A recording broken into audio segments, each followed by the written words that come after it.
Hey, good morning. Good morning.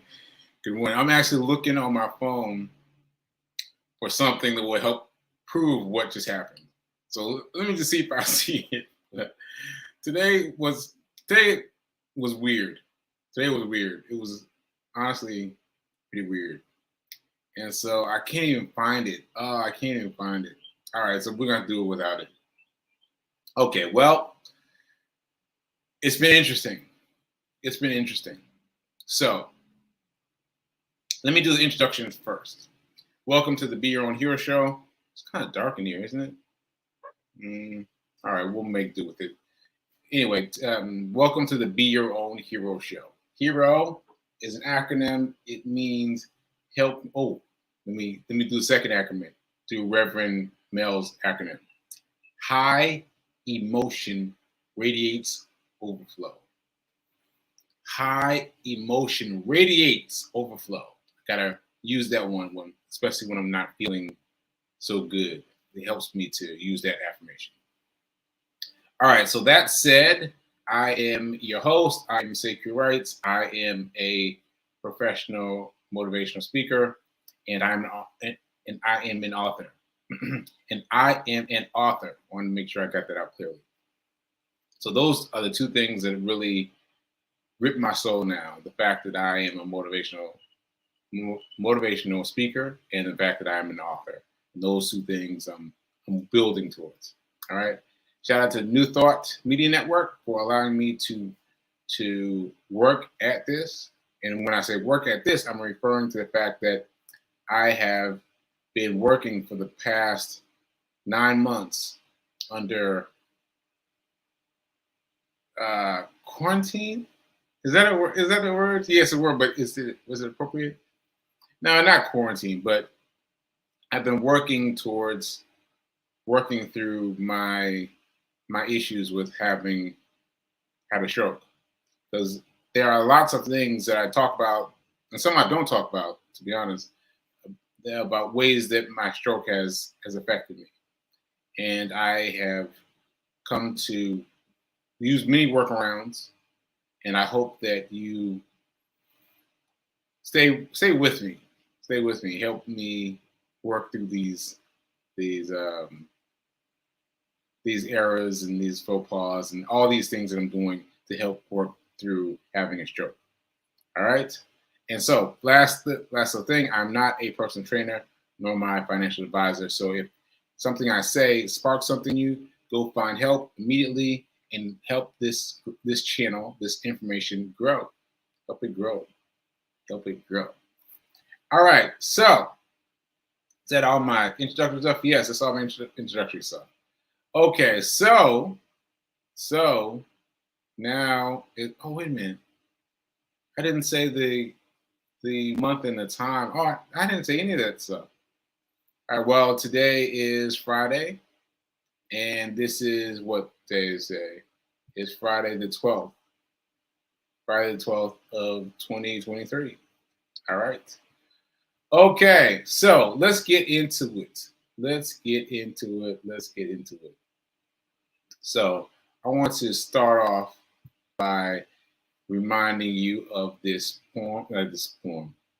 It could be a poem, but let me just show you what it is. This is this affirmation. I need to do this affirmation every day so I can get it to be a part of my worldview, right? And hopefully be a part of your worldview too. So here we go. Twice. Let's do it twice.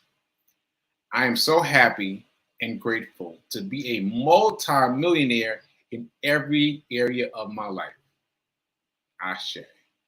I am so happy and grateful to be a multi-millionaire in every area of my life. Ashe. So again, just really getting ourselves to feel it, so that so that when something happens out here in the world, we'll be ready with that affirmation, ready to go. So that's why I'm doing the quotes early. Okay. Now I think I'm ready to get it. Oh, Let me do the dice roll challenge. Let me do dice roll challenge. Here's my dice. Here's my dice. Dice roll challenge. Here comes the dice man. Here comes the dice man. Here we go. Fell a long way. Fell a long way, but the number is 4. The number is 4, ladies and gentlemen. Number is 4. So for those of you who are still pulling money out daily, on a daily, and putting that someplace, putting that money in someplace else where you can invest it, I greatly advise you to do that. So take that $4 out of the places where you would typically spend it. You would typically leave that money and take it out and put it into a place that's earmarked for investment.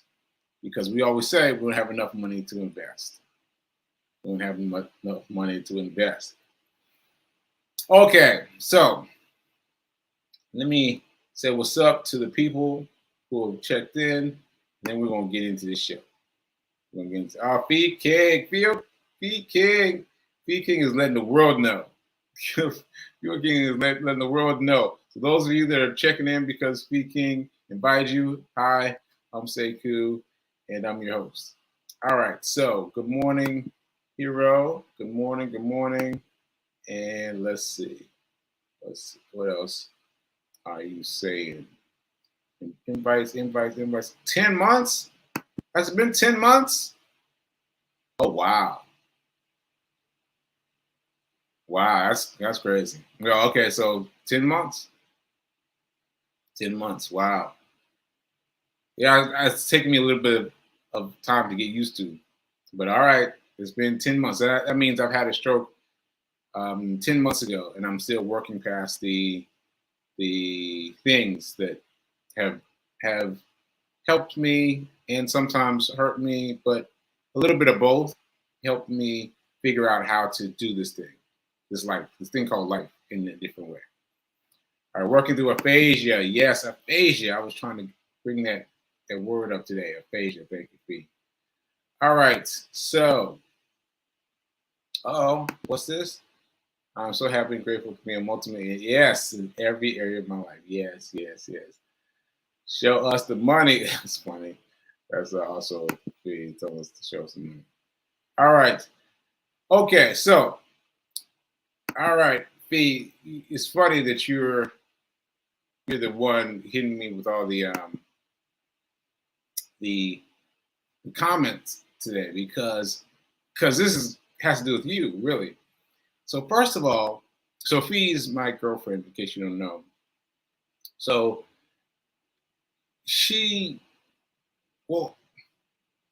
I woke up in the middle of the night, like 4 o'clock in the morning. I was like, oh, what am I doing up, right? And so I cannot tell you why I made the decision that I made. Excuse me. Sorry about that. Okay, sorry about that. So my point is, I woke up at 4 a.m. and had no idea why I was waking up at 4 a.m. And then I had no idea why I did what I did. So I sent a text to Fee, and then I went into my Amazon Kindle app looking for books. Right? Like that is not something I do.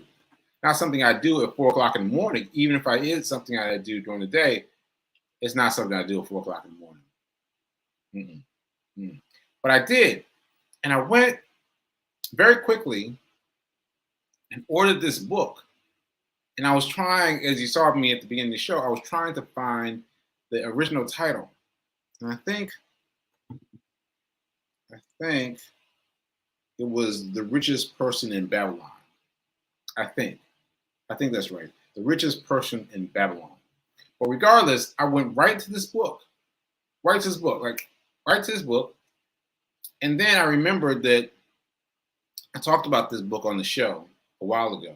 Wow, that was before I had a stroke. So more than 10 months ago. And I started thinking about remembering that this book was written in a very language heavy way, like kind of like the Bible. And because of my ability to read is less than what it has been. So that's an important point. Let me hinge that. So my ability to read has been less than what it has been. But I am grateful that I have my ability to read. Because when I first came home from the hospital, I picked up a book and I expected to read it, and it was not cooperating. I was like, what is happening? Yeah, the words were jumping around, things were interfacing with other things. Like I could not get the words to sit still. And so that was really challenging. That was really challenging. I mean, yeah, that one scared me a lot. So I'm grateful for every opportunity I have to read, right? Now, I still have some trouble here and there. I still like might read something and not quite understand it. I have to go back and read it again. There's a lot of extras that I have to do with reading. And so when I say read, I say it including all the new things that I have to include into my life of reading. So anyway, I zoomed into this book, and then I remembered that, as I said, the language was very heavy. Language was very heavy. It was very Bible-like, and given how my facility with language has been like this, I could not read it well. It was like it was too hard. So I looked to see if there was a more user-friendly version of the book. This was all, 10 plus months ago. This was all a long time ago. And I found out that there were. And I downloaded several episodes, several different packages, I guess. Like they're little shortened packages of like a couple of pages here, a couple pages here, a couple pages here. And each of them was by a different author. And I have them all on my phone, so I can remember this research that I did. And so this morning at 4 o'clock in the morning, you gotta understand, 4 o'clock in the morning, I was just like, I don't know what inspired me to go look at this book, right? And I picked a version of the book that was one of the versions of the book that was better, not better, but more user friendly, right? And so this is the book. This is the version I got. The Richest Person in Babylon. Can you see that? There we go. The Richest Person in Babylon, right? And I and I clicked order. Now you got to understand, those of you that have a Kindle app understand that ordering things on Kindle has become much more challenging of late. You got to get off the app. You got to go to Amazon.com/ebooks. You got to go and order it. Like this, it's become a process where you used to be able to just click, oh, I like this book, click, done, right? And so I had to go through this process again at 4 a.m. At 4 a.m. I can't get over it. So anyway, I tapped this version and I downloaded this version, The Richest Person in Babylon. I think they got me because he said call them person instead of man, instead of richest man in Babylon. And then I started reading and I fell asleep reading, right? And later on, Fee woke me up when she was saying, hey, it's time to go running. Make sure you go running today before your show. And I was like, oh man. I don't know. I felt tired and I felt like I heard rain. And I was right, I heard rain. And I was like, okay, let me read something before I get myself up. So I started reading this book early this morning, The Richest Person in Babylon. I started reading The Richest Person in Babylon, right? And I even reread what I read last night to kind of re-affiliate myself with it. So I'm reading from scratch the book. And don't you know, I was still reading when Fee hit me up. It's like, okay, you got 10 minutes or 13 minutes to showtime. I'm about to get my things and get ready for your show. And I was like, what? What? The time went like that. Time went like that. I'm still dressed. I've got my headphones on. I'm ready to go out the door. But I just kept reading a little more and a little more, a little more, and a little more. And I think there's a couple of things there. There's a couple of things there in what I have to say. So first of all, God's got your back. God's got your back if you're willing to listen to him. If you're willing to listen to him, God's got your back, right? Because I could have made a different decision for him. I totally could have made a different decision, right? And I could have said, oh, I'll do it later. I'll do it later. But knowing that God's got my back is a great feeling. It's a great feeling, right? And so that's number one. Number two is you got to be open to how God responds to your prayer. You got to be open to how God responds to your prayer. Because Pete and I did a shortened prayer yesterday. She and I got on the phone. We did this shortened prayer, and I have to say that this is the answer to my prayer, right? And it doesn't look anything like it.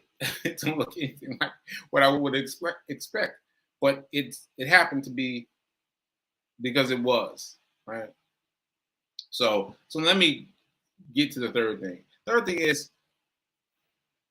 I've been having great stress and strain regarding money. And money was a little bit of my prayer yesterday. And to have me pull up this book and go and dive into it was really deep. Because this book, the original book, the original version of in heavy language, has been on my phone for years. For years, literally for years. And I don't know where it went in my mental LoJack in terms of what happened to me after the stroke. But it all came back to me at 4 a.m. Right? And then I came to this book. I started reading it. And let me tell you why I started reading it. Let me tell you why I was like, what? Let me just read some more. And let me explain why it would be interesting to you. So essentially, this book is about Babylon, right? And it starts off with this person who's making a chariot. And his homeboy comes by and is like, hey man, let me get $50 until payday, and I'll pay you back. It's a common phrase that they've exchanged many times before. And let me hold some money until payday, right? This time, the chariot maker has a different response. It's like, man, I ain't even got it. He's like, what? You ain't got it? Nah, I ain't got it. And not only do I not have it, I don't know how I'm going to get it. He's like, what are you talking about? There's a chariot right there that you haven't finished building yet. So yeah, I don't know if I feel like building it. And he's like, what? You don't feel like finished building the chariot? He's like, nah, I don't feel like it. Because no matter how big I make these chariots, no matter how special I make them, they just get paid the same amount, and based on that small amount they get, I end up in the same spot, letting you borrow money till payday, or me borrow money from you till payday. One of the two. We keep borrow money from each other to make it till payday. When are we going to experience the luxury that we see all around us? Right? Right now, this is something that relates to me because maybe you haven't had this experience, but I've had the experience of looking around like, what do you do? What do you do? Like you see the gross, the things that come out of them having money, and you want to know, like, okay, what do you do for a living, right? It's the same kind of thought exemplified in this book. It's like, hey man, what do you do? Because I'm not doing it. I'm not getting the same results that you are, right? And so in this book, the chariot maker says, like, let's go ask somebody. Let's just go ask somebody, right? And his friend's like, you know what? That's a good idea. Let's go ask somebody, right? Now, this is important to me because I just given Fee this advice. Like, oh, Fee, you got some friends that going on vacations. You should ask them where they get their money, right? And I made that suggestion because I have been doing the same. I've been asking everybody that I come in contact with about how they got their money. And this is brand new to me. This is brand new to me. This is not something Seku's ever done. But I've been asking people. Hey, how you get your money? Hey, how you get your money? And what's interesting is, that this book,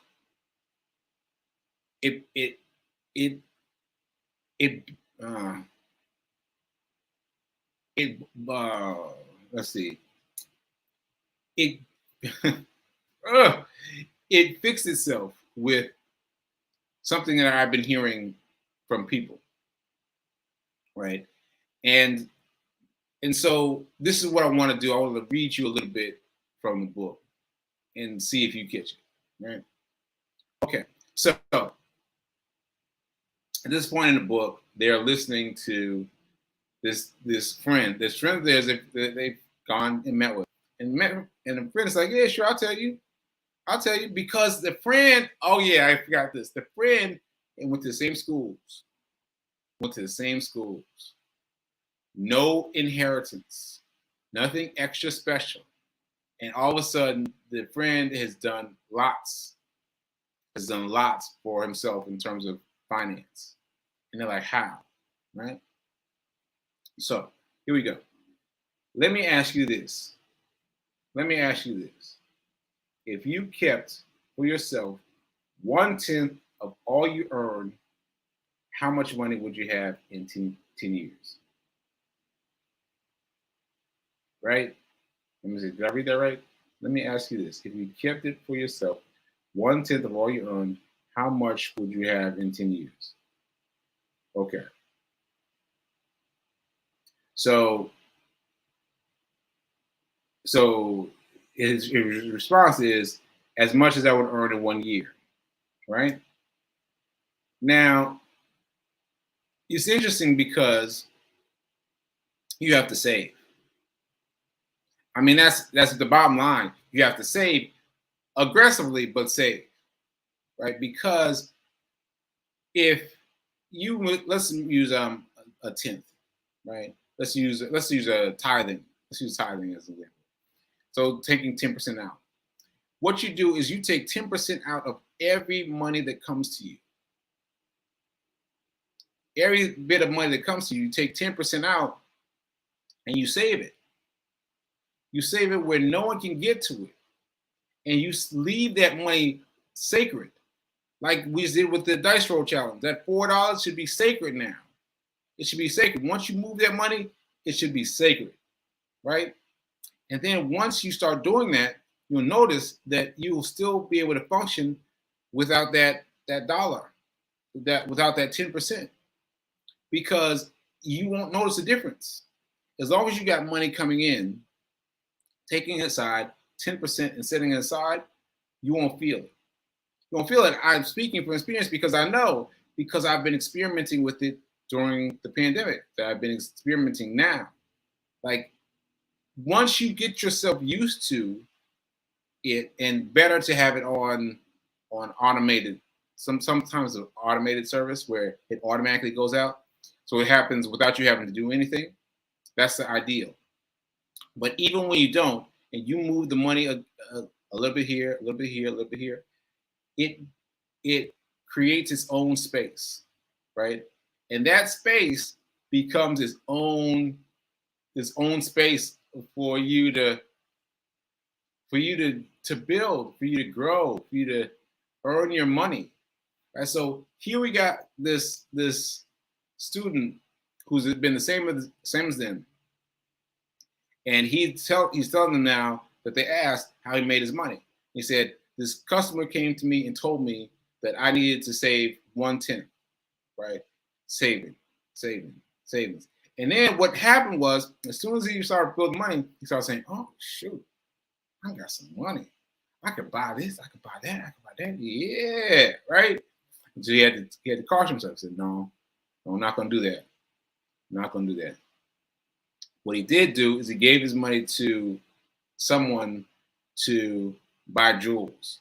But the person he gave money to buy jewels to wasn't a jeweler, right? So you already know that's going sideways. So that went sideways, he lost all his money.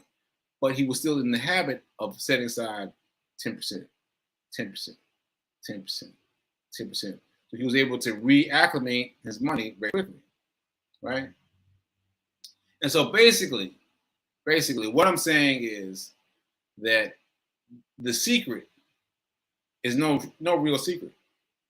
The secret is we have to set aside a small amount of money that comes into us. Small amount of money, no matter what it comes into us as. Save 10% and put it to the side. 10% put to the side. 10% put to the side. And let that money grow undeterred, right? And what I've also suggested is putting that money into the stock market, because unlike I was taught, unlike the world has us believing, the stock market is much less damaging, much more. It's much easier than one would think. Because now it's just a regular part of the conversation for me now. Regular part of the conversation with me and my friends. Because, like, I can remember when I would say nothing about the stock market. Right? But now it's just part of what we do. We're talking about buying Starbucks stock, right? We're talking about buying Starbucks stock like it ain't nothing. Because it ain't nothing, right? If you are a Starbucks drinker, you should totally be buying their stock.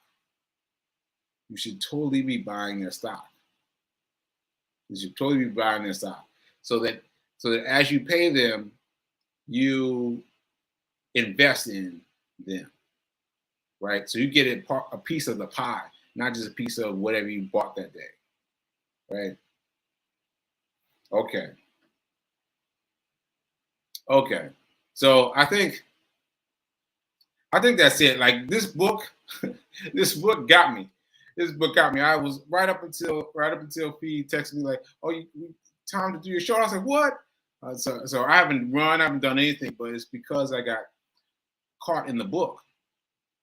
And to have someone so different relate the things that you've thought about to you is really just a good feeling. So to bring it full circle, like, it's helping me believe in what I've been doing. Right? It's helping me believe in what I've been doing. That putting aside a little bit, no matter how small, because DoorDash money, I've been doing DoorDash off and on for years. And DoorDash money is a small amount of money. And it always made me feel like, well, maybe later I'll spend some money.